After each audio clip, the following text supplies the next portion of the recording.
Music's going. Darn, darn, darn, darn, darn, darn, darn, darn, darn, darn. Hi, everybody. I'm Helen. I'm Bill. And this is the Bill and Helen show. That never gets old for me, Bill. I just think Yeah, it's no, so it doesn't funny. me either. So today, if we can move my thing, we're talking about how you can ensure your business's success. We've gone back to basics. And episode 4 is going to be all about why we don't act on certain things we know we have to do to make our business successful. But the bottom line is there's a fear there. So we're going to talk about how to overcome that fear today. And we want to give customers enough information, but not too much information. So what do you think, Bill, customers are most fearful of? Like, why would they not come back to someone's food truck, or why have they not returned? Really, the only two things that chase away a guest would be the food wasn't what they expected. You know, if you're selling something with, say, Mexican flavors, they expect that kind of flavor. And if it's not there, they're probably not going to come back.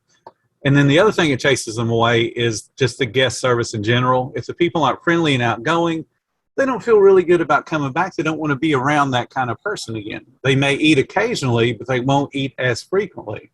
So you got to have those two things playing in concert. Right. And, you know, I was thinking about this the other day. I was watching some of our older videos, and they are very general, but the content is right on. If you think about your business and you take what we're discussing on each of these episodes and apply it, your customers are going to feel like they can relate to you, and they're going to feel like they're closer to you, and they're going to want to come back. Because if they don't feel like, you know, your food relates to positive memories, right? We've talked about this. And when I eat apple pie, I think of my grandmother and being home for Thanksgiving, and that's like a very positive memory. So if you can make sure that your customers can relate in some way your food to a positive memory, then they're more likely to come back. Exactly right. One of my earliest memories of something that I associated with food is we used to go watch the Cincinnati Reds play back in the day when they were winning all the time. And my dad would only eat one thing when he went to the stadium, and that was either the Brats or the Mets. I don't remember which one they are, and I don't even know what the difference is to this day in between those two food products. But he would always go order one. Right. And that was always, you know, just a big deal for us to go and stand in line with Dad and get that one thing he just loved to get. And he would only get it at Riverfront Stadium. So people had attached those positive food memories to, you know, activities. We all have cookouts. We all have family reunions. And there's always going to be something there that we are reminded of when we see it out somewhere else. You know, you see coleslaw and you think of grandma's coleslaw. Or you see some other food product and it takes you all the way back to those really fond memories. Corn on the cob. Exactly. Yes. And then let's just real quick, and we'll move to the next slide, because these trainings now are only 5 to 7 minutes, because that's how long y'all like to watch. Fear. So there's definitely some customers. I've been kind of going out to a lot of our customers that have mobile apps. I've been talking to the customers, asking why they've come back.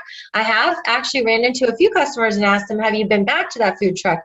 And it was because they said that they weren't sure if they were following regulations. So just even if you can in some way maybe post that, you know, you guys are following all these CDC guidelines, that's important to some of your followers. Some of them are doing okay, they've got the shot, and it's hard. This is kind of a tough topic to bring up, but if they're not sure that you're doing what you need to do, then that may be a reason they're not coming back too. So let's move to the next slide. So our big thing is tell your story. So this is something we really, Bill, I'm encouraging, and I'm starting to set up calls. Like I've got one with Kawanda today, and then I think Lauren and I are getting again together with Double Trouble Food Truck, and we're going to start telling their story. Like, where did they start? When did they have the idea to start their food truck? Why are they cooking what they're cooking? You know, what is the story behind that? And as you tell the story and take, you know, your customers through your journey, they're going to feel like they are closer to you, and they're going to start telling other people, oh, these girls, they started this food truck, and they've never done it before, and now they're successful. So I don't want to, tell too much of a story because it's not my story to tell, but Tell me what, I know, Bill, you've been doing this for so long, running food trucks and being successful. What do you think about that? People need to know who you are as an owner because they feel that attachment to you personally. And they like having that little bit of inside information when they're talking to their friends. The friend says, hey, let's go grab some lunch. And they say, hey, I know the owner of this food truck. He's an awesome person. Let's go eat there. And then if the friend they're taking with them says, well, what do you know about him? They can give a couple of tidbits that they've read on your social media. And they say, yeah, he used to live in Kentucky, or they used to live in Philadelphia like the girls did. And that brings that authenticity to the food, and they understand a little bit more about you as a person and want to meet you and go eat your food. And as long as you deliver the good food and good service, they're going to come back and see you. I love it. Yeah, I've got a couple of business owners that I'm working with that are really blowing up TikTok, and they're just showing their videos and they're recording every time they go out there, even if it's just for 30 seconds, even if you're sweaty over the grill, because we all know when we cook, we're sweating our butts off. We don't always look pretty, but you can take a quick video of your food and quickly post that. And if you don't know how to do that, feel free to schedule a 15-minute call with me. I'm happy to show you. But that is, when I see that food and I'm like, ooh, all right, I'm gonna definitely go order from that food truck the next time they're in my area. So we need to talk about how to be awesome on camera. And what is the first step in learning to do so? So we need to remind ourselves, what was it that brought us where we are today? Like, we need to take that first step and go back. So tap into that reason. So, like, for example, Bill, why did you start doing what you do? How did you even get into this business? Well, I was in college and I needed a job to work my way through college. And, fast food is an easy job for somebody with no experience to get. So I just went to a fast food restaurant that I enjoyed their food and figured, well, that's a good place to work. And, got a job. I was hired the day after Christmas in 1977. And, it just took off from there. The company I worked with started growing, and they started hiring managers just right and left.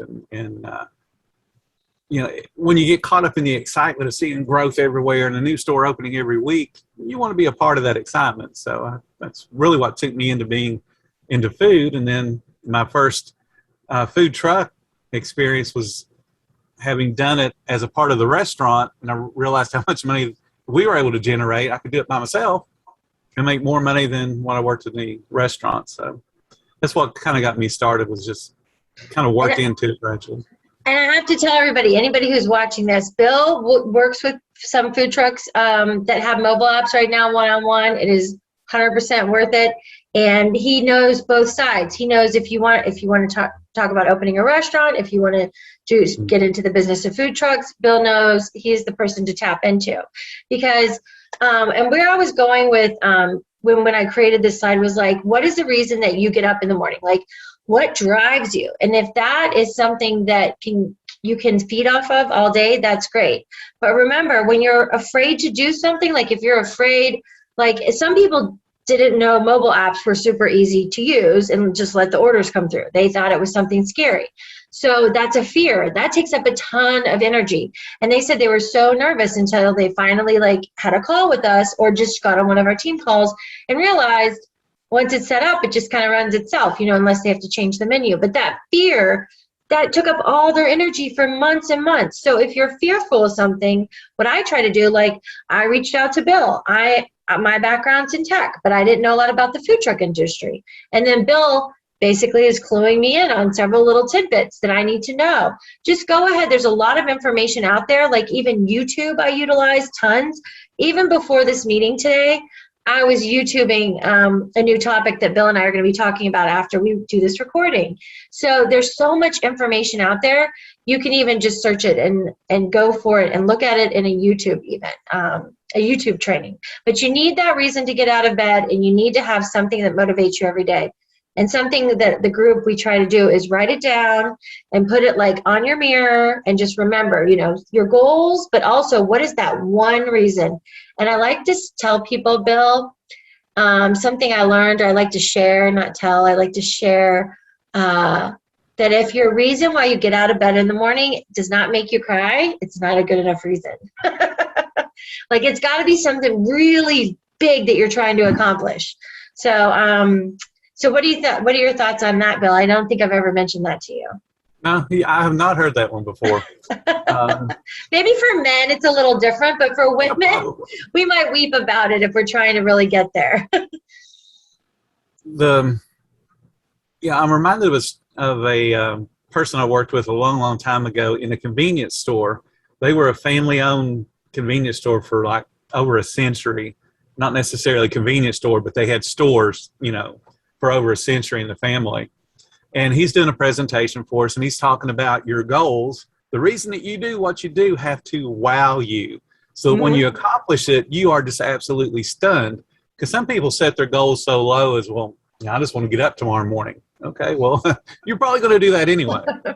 So, what is getting you up? What is exciting you? And he always used to do this. He would say it should be a wow, the W and then the O, the excitement, and then the other W. And that really stuck with me is your goal has to wow you when you accomplish it. And you can set your goal for anything. You really can. If you just break it down into small chunks so that you can do it daily, do it by the hour if you need to.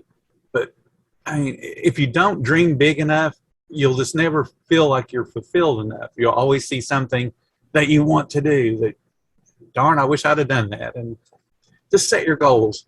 Get up and make your life exciting. Yes, write it down. And I think that's course 3 and 5, I feel like. But setting your goals and then also writing them down. Be sure to, if you don't write them down, I actually have two on the top of mine, 2 food trucks that have had like the same goal for 5 years. I said, well, are you going to act on it? Yeah, it's still an idea. It's all, but ideas, they formulate, and we're creative by nature. We're human and we're creative and we have all these amazing ideas, but if you don't take that first step, it's never going to happen. So I feel like that's the last slide for us. Yeah, because that's the next episode. So that's it for the Bill and Helen show today. If you guys have any questions, put them in the comments below. Share the information for Bill Moore, and he's got amazing training books. Lauren Bell also, and I think her sister's joining her. They do the room courses, and it's in the room. And if you're on the feed, we realize you have to hit the food truck training where it says that by your name, and then it will open up and show you where the room button is. So make sure you join. I haven't even had a chance to join, but what days are those? Do you know that she's on, Bill? She was doing Monday, but a number of people have wanted a different time and a different day. So right now, there's nothing scheduled. Okay. She wants to get into be weekly, and it'll be either Monday, Tuesday, or Wednesday, I'm sure. Okay. Yeah, well, watch out for that because we'll post about that. I know I had to move my calls to like bi-weekly. Every week was too much. And also we do a challenge and wasn't giving the food trucks enough time to meet the challenge. So we're doing ours bi-weekly. Plus, we know everybody's busy. So, all right, well, watch out for that. Make sure you check out Bill's books and possibly even sign up for a few hours with him. And he'll definitely point you in the right direction regarding operations. I'm always happy to help with marketing. And you can even book a call at no charge, no pressure. Easy. That's how we roll, Bill and I. And I think that's it. I definitely agree. Y'all need to talk to Helen to get your marketing under control. That's going to make a big difference in your business. I cannot stress enough how you've got to communicate with your guests. And, definitely having the app as a way to communicate, definitely your social media. So take advantage of the information that we're giving you guys. Call one of us. I hope so, yes. Anybody, you can always direct message me. I woke up this morning, I had like 3 direct messages. Facebook is great. Do if you can, because I've heard about different accounts being hacked, shoot your email to us too, and then we can either text or email. But right now my company also is doing marketing because we're a little bit backed up with getting the apps live. So if you are tired of social media marketing, we will do it for you at no charge. And that's kind of included for the small monthly fee. So if you have any other questions, let us know. But that's the Bill and Helen show, and we'll see you guys again next week. Bye. Thank you, guys. Bye-bye. All right. I'm going to end and then come back in. Okay.